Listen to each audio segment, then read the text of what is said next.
सो hey guys, आज की इस वीडियो में हम लोग क्या करने वाले हैं कि मैं आज के आपके साथ कुछ चैप्टर 6 जो है एरे इन सी का।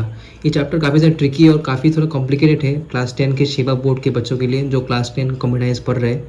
तो मैंने सोचा कि आप लोगों के लिए कुछ इंपॉर्टेंट क्वेश्चन दिया जाए चैप्टर 6 के रिलेटेड।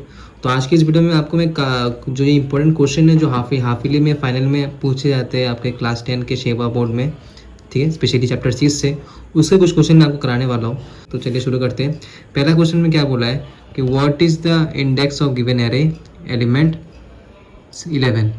तो यहाँ पर आपको एक एरे दिया गया है। देखिए यहाँ पर एरे दिया है। तो ये एक एरे है आपका जिसमें आपको बोला है कि एलिमेंट जो 11 है, एलिमेंट 11 जो है इंडेक्स कितना होने वाला है। जो आपका एलिमेंट 11 है वो कौन से इंडेक्स में है उसका आंसर दिखाना है। तो इसका आंसर बहुत ही ईजी है। मैंने पहले आपको बताया था कि एरे जो है वो स्टार्टिंग कहाँ से होता है, जीरो से। कोई भी एरे होता है वो स्टार्ट कहाँ से होता है, जीरो से। तो मतलब पहले जो 3 का जो आपका इंडेक्स होगा वो क्या होगा, 0। 10 का इंडेक्स होगा 1, फिर 5 का इंडेक्स होगा 2, 11 का इंडेक्स होगा 3 और 9 का इंडेक्स होगा 4। ठीक है। तो इस क्वेश्चन में बोला कि आपको 11 का जो एलिमेंट है उसका इंडेक्स बताना है। ध्यान रखिएगा जो अंदर जो एलिमेंट होते हैं, जो अंदर जो नंबर्स होते हैं या फिर कोई भी कैरेक्टर होंगे, डाटा टाइप होते, जो भी डाटा टाइप होते हैं, तो ये जो होते हैं 3, 10, 5, 11, 9 जो एरे के अंदर होते हैं, इनको हम लोग क्या बोलते हैं, एलिमेंट बोलते हैं। ठीक है, एलिमेंट्स। तो यहाँ पर जो है अब मुझे पूछा है कि 11 का जो है उसका एलिमेंट क्या है। तो 11 जो है वो आपके कौन से इंडेक्स पे है, वो जो है आपके कौन से इंडेक्स में, 3 पे है। तो इसका सिंपली जो आंसर होगा इसका आंसर क्या होने वाला है, इसका आंसर होने वाला है आपका सिंपली होगा 3। क्या होगा, 3। जो आपका जो 11 जो एलिमेंट है वो कौन से इंडेक्स पे है, 3 इंडेक्स पे है। तो आंसर क्या आएगा, 3। ठीक है। तो नेक्स्ट क्वेश्चन है आपका, जैसे यहाँ लिखा हुआ है how to find the size of the array. किसी भी एरे का साइज कैसे फाइंड करते हैं। देखिए सुनिए, आप किसी भी एरे का साइज, उसका अगर किसी भी एरे का आपको साइज निकालना है तो पहले आपको उसका नंबर ऑफ एलिमेंट देखना है। फॉर एग्जांपल इसी एरे में देख लीजिए, अगर आपको इस एरे का साइज निकालना है तो बहुत इजीली निकल जाएगा। जो है कि यहाँ पर कितने एलिमेंट्स है, यहाँ पर एलिमेंट कितने हैं, 1, 2, 3, 4, 5। तो मतलब जो है ये जो एरे है, इस एरे के लिए बता रहा हूँ, ये जो यहाँ पर जो एरे दिख रहा है आपका, इसका जो इंडेक्स होगा वो कितना होगा मेरा, 5। तो इसका जो साइज होगा कितना आएगा, 5। मैं इस एरे के एग्जांपल से मैं आपको बता रहा हूँ कि जितना जो एलिमेंट होते हैं एरे के अंदर उतना ही क्या होता है, साइज। तो मैं आपको फॉर्मूला लिख देता हूँ। तो जो total element in the array जो होता है वही होता है कि अपना, वही होता है आपका साइज। ठीक है, क्या होता है, साइज होता है। तो आपका जो एरे का जो जितने जो आपके जो एरे में जितने भी एलिमेंट्स होते हैं वही आपको क्या देते हैं, वही आपको देते हैं क्या, साइज देते हैं एरे के। ठीक है।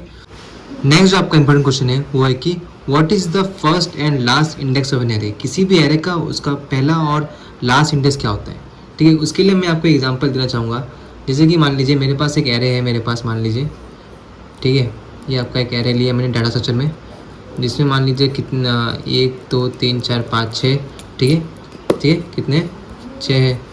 और 6 के अंदर कोई भी एलिमेंट ले लीजिए, जैसे कि मान लीजिए 2, 3, 4, 10, 11, 12। ठीक है, तो ये मान गए मेरे एलिमेंट्स और ये मेरा एरे।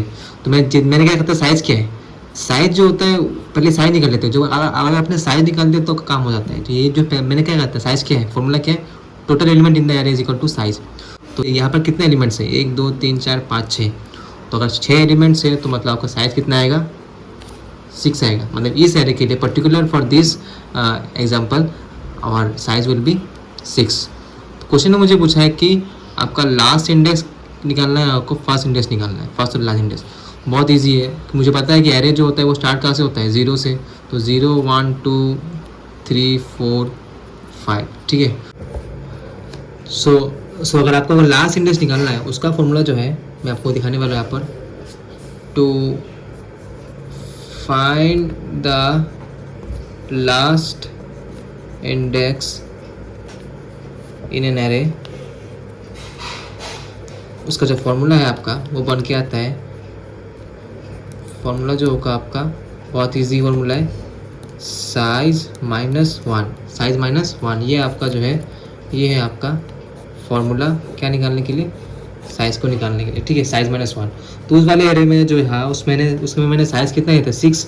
तो अगर आपको अगर लास्ट इंडेक्स निकालना है इस एरे का, जो मैंने दिया था आपको, जो कौन सा था एरे, अब कौन सा एरे था, तो अगर आपको लास्ट इंडेक्स निकालना है इस एरे का, तो वैसे पहले फॉर्मूला क्या होगा, साइज माइनस 1। तो यहाँ साइज कितना दिया है, 6 दिया है ना।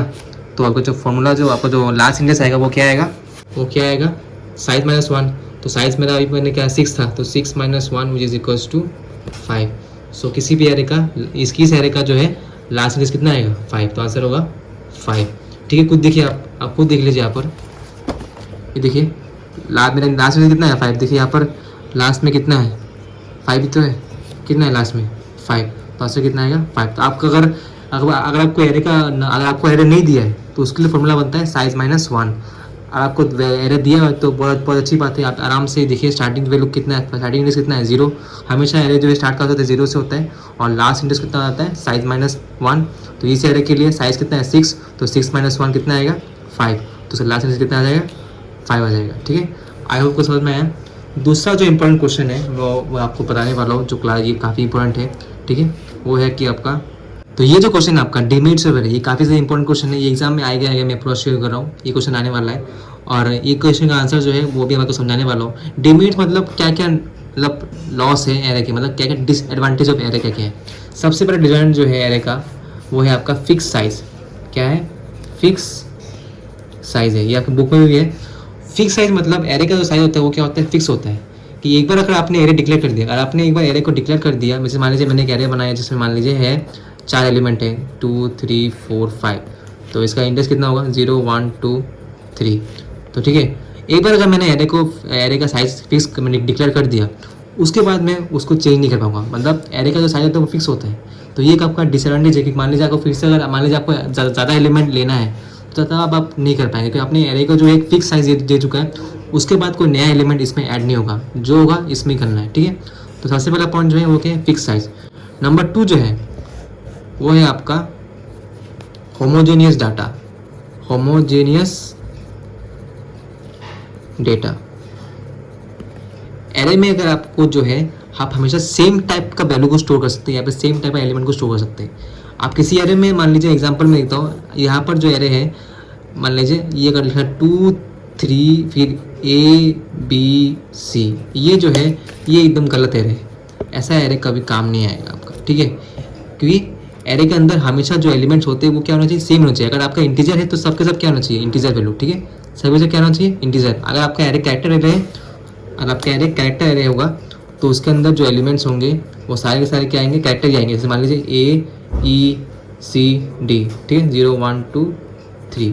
तो ये दोनों जो है आपको दिख रहे हैं, ये दोनों एकदम करेक्ट एरे है, क्योंकि इन दोनों का साइज में, इन दोनों का जो एलिमेंट्स है उनके वैल्यू सेम है। मतलब अगर आपका एरे इंटीजर हुआ तो सारे एलिमेंट इंटीजर होने पड़ेंगे, और आपका एरे कैरेक्टर हुआ तो सारे वैल्यूज़ क्या होने पड़ेंगे, कैरेक्टर होने पड़ेंगे। आप एरे के अंदर सेम टाइप के वैल्यू को स्टोर कर सकते हैं, ऐसे डिफरेंट टाइप के वैल्यू को स्टोर नहीं कर पाएंगे। उसमें homogeneous data, homogeneous means same type data, so we can store only same type data in an array.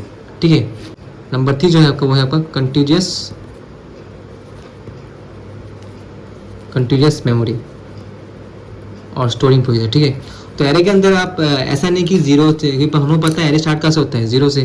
ठीक है, देन 1 2 3। तो ऐसे ही अगर एरे में क्या करते हैं, जो भी एरे का जो नया एलिमेंट जो ऐड होगा वो पहले 0 में होगा, फिर 1 में होगा, फिर 2 में होगा, फिर 3 में। ऐसा नहीं कि 0 से फिर 1 में चला गया, फिर 2 चला गया, फिर देन 10 चला गया, ऐसा नहीं होता। एरे में जितने भी एरे एलिमेंट्स हैं वो एक के बाद एक स्टोर होते हैं, one after another. Continuous means, continuous मतलब क्या है, वन आफ्टर अनदर। ठीक है, वन आफ्टर अनदर। तो एरे के अंदर जितने भी एलिमेंट्स होंगे वो एक के बाद एक स्टोर होते हैं। ठीक है, आपको ऐसा नहीं कि 1 के बाद 2 फिर 3, 1 के बाद 2 के बाद में 4 आ गया, दिन 10 आ गया, ऐसे नहीं होगा, जब नहीं करेगा, एक के बाद एक आएगा के अंदर। ठीक है, अगर मुझे 3 नंबर एलिमेंट को डायरेक्ट एक्सेस करना है, वैसे नहीं होगा, ये एक एक करके क्या करेगा, जाएगा। अगर मुझे 4 को चाहिए तो पहले 0 में आएगा, फिर 1 आएगा, फिर 2 में आएगा, तब जाके मुझे 4 मिलेगा। मतलब टाइम कंज्यूमिंग कर रहा है, तो एरे में थोड़ा टाइम ज़्यादा लगता है। तो ये सब क्वेश्चन जो काफ़ी इंपॉर्टेंट क्वेश्चन है, मैं अगर यहाँ से काफ़ी इंपॉर्टेंट क्वेश्चन जो मैं दिया है आज, ऐसे क्वेश्चन आने वाले हैं। तो ये सारे आपके इंपॉर्टेंट क्वेश्चन है चैप्टर 6 से एरे का। तो फर्दर मोर वीडियो के लिए आप सब्सक्राइब कर लीजिए, और मैं आपके लिए बहुत सारे वीडियो लेके आने वाला हूँ। So thank you for watching.